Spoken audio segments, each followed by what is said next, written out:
Assalamualaikum warahmatullahi wabarakatuh, and hello everyone. My name is SYAHIDZIL MOKHAIZIL bin SULAIMAN.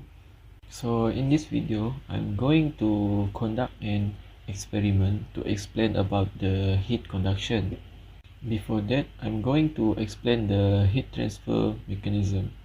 So conduction heat transfer is the transfer of heat through matter, which is solid, liquid or gases, without bulk motion of the matter.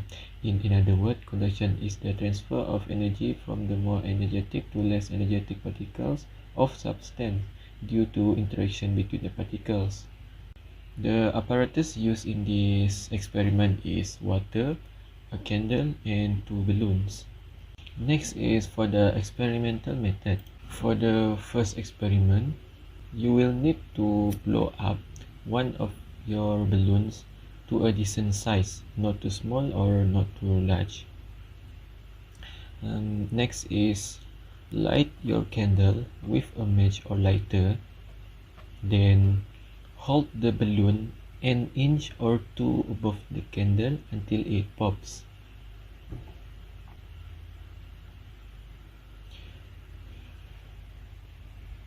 You can refer to this video to get more understanding about the experiment 1. For experiment 2, take your second balloon and fill it halfway full with room temperature water. Then hold the balloon over the candle flame again and wait for a while whether it will pops or not. You also can refer to this video to get more understanding about experiment 2. So this table shows the result for both of the experiment. For experiment 1, filled with air, the balloon is filled with air. So the result is within 10 seconds the balloon will pop. While for experiment 2, the balloon filled with water, this time you will notice that the balloon does not pop. If you hold the candle to the balloon long enough, it will pop, but it will take much longer than a balloon filled with air. And this is the conclusion. So the first conclusion is the balloon pops because the candle heat up the balloon, which weaken the balloon. This is for the experiment number 1. While for experiment number 2, the candle is warming the water rather than popping the balloon. That's why water isn't going flying everywhere. The balloon conducts heat and is able to transfer it to the water without damaging the balloon. So that's all from me. Thank you.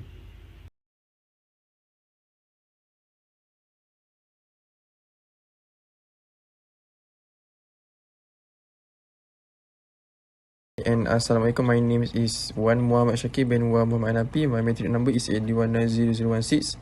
So for my part is convection. I use a fluid to explain this experiment.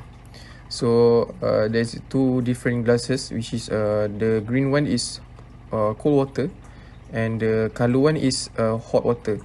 So we use something that we can separate between two of these glass, which is I will explain to the next video. I use a CD because it more easier.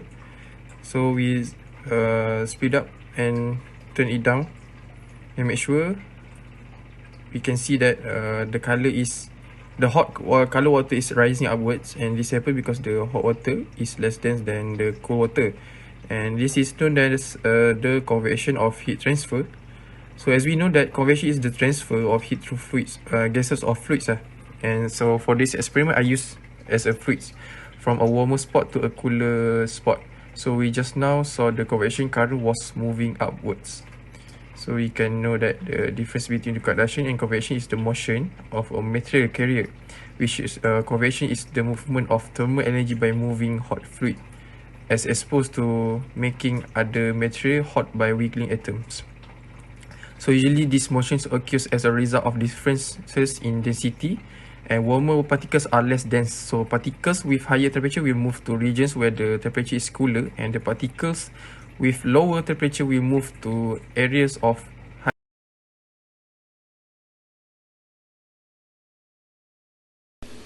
Hello, my name is KHAIRUNNISA binti Muhammad KHAIYAZI. My metric number is AD190190. I'll be presenting the heat transfer by radiation for my group. So what is heat transfer by radiation? The heat transfer mechanism explains that heat transferred by radiation is called radiant heat. Like light, radiant heat is radiant energy and does not necessarily require a medium to carry it.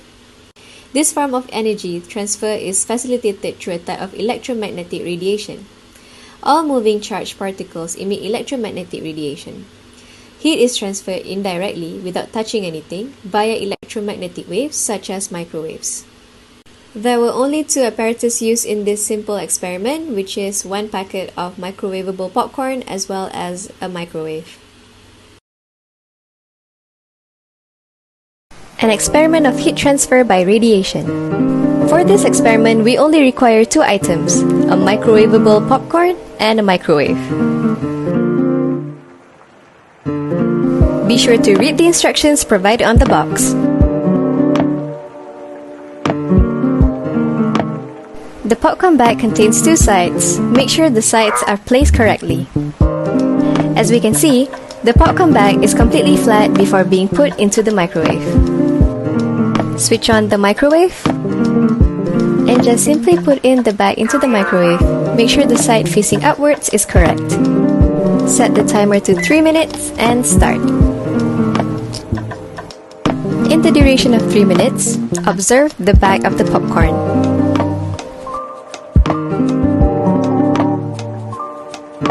Once the timer is done, take out the bag from the microwave.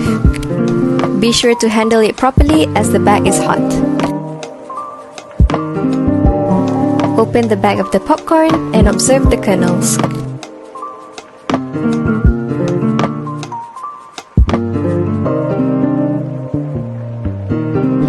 And there you have it, a fully popped popcorn.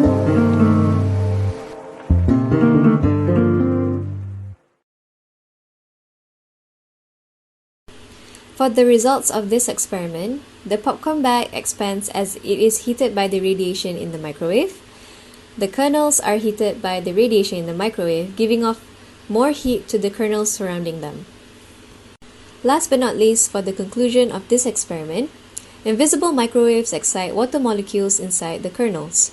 When the molecules move fast enough to reach 100 degrees Celsius, they change to steam and go pop.